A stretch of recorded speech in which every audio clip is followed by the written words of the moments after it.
Hello students, welcome to lecture series of automobile engines. In today's session, we are going to learn about wall timing diagram.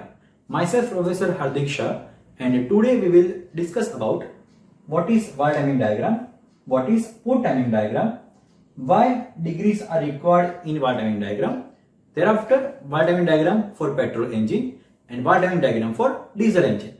So without wasting much time, let's start our video.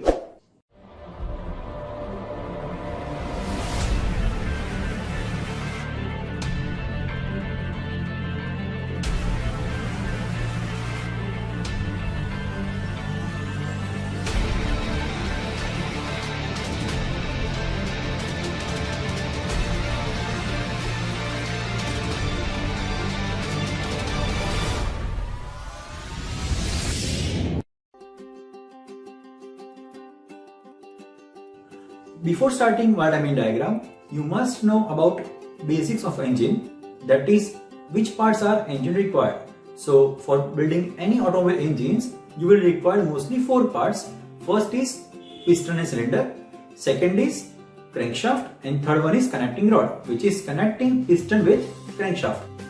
So from this animation, you are going to learn about what is the basic of engine. Now for simplicity, I am removing this connecting rod and crank so you can understand easily what is TDC and BDC. Actually, TDC's full form is top dead center and BDC's full form is bottom dead center. Fine. So first let me introduce what is TDC. What is TDC? TDC means it is top dead center. So piston crown reaches at highest level inside engine, inside cylinder. It is called top dead center, and when it reaches downwards, then it is called bottom dead center. Both the positions are designated by TDC and BDC from the crown of the piston. So let's see our animation.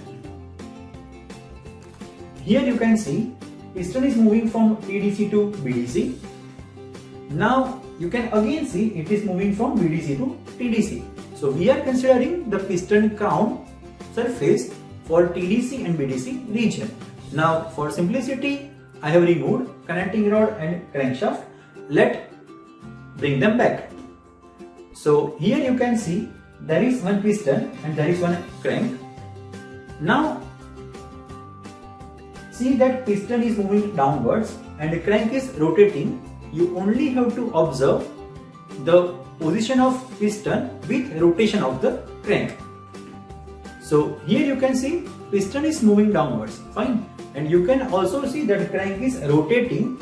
Now let me show you very slowly about the degree. Means when piston is leaving from top dead center and reaches at bottom dead center, it is actually covering the 180 degree in the total.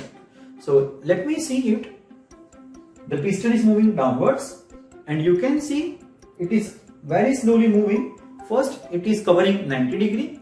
Thereafter it is reaching to 180 degree.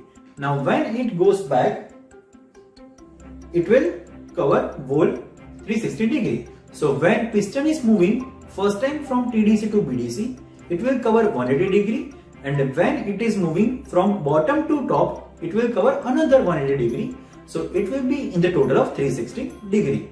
Now the first question which arises, what is wall timing diagram? So the diagram which is drawn for position of the valve with respect to crank and the piston. I am repeating, the position of the valves. Now which are the valves? It is inlet valve and exhaust valve, right? So what is wall timing diagram? The diagram which we are drawing for position of different valve like inlet valve and exhaust valve according to position of piston and position of crank. This piston is moving from TDC to BDC. Crank is rotating at 360 degree in a 2-stroke of piston. That diagram will be known as wall timing diagram. So let me show you that diagram, which is theoretical wall timing diagram. So now we are going to learn about theoretical wall timing diagram. I will teach you how to draw a simple wall timing diagram. Fine. So let me start. Now this is a TDC. This is a BDC. TDC means top dead center, BDC means bottom dead center. Now we will start drawing the wall timing diagram For that we have different phrases like IVC, IVO.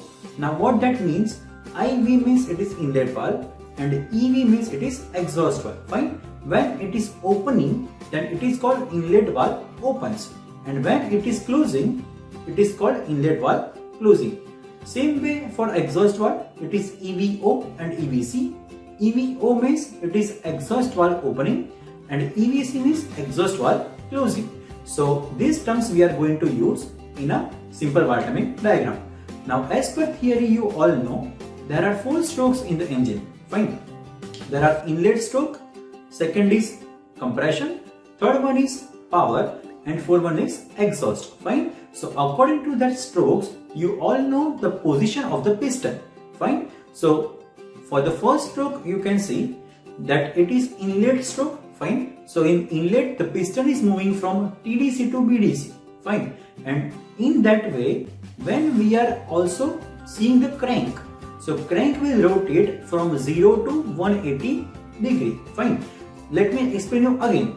For inlet stroke, piston is moving from TDC to BDC and crank will rotate about 180 degree. Fine. So in that stroke, inlet valve should remain open. So when the stroke is starting, we will open inlet valve. So we are opening inlet valve, that is IVO, inlet valve opening. We are opening inlet valve at TDC.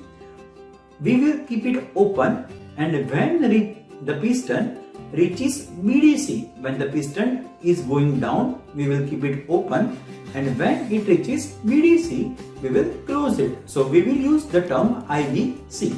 So from this diagram, you can easily see that at starting point we are opening, so it is inlet valve open, and at ending point we are closing, that is inlet valve closing.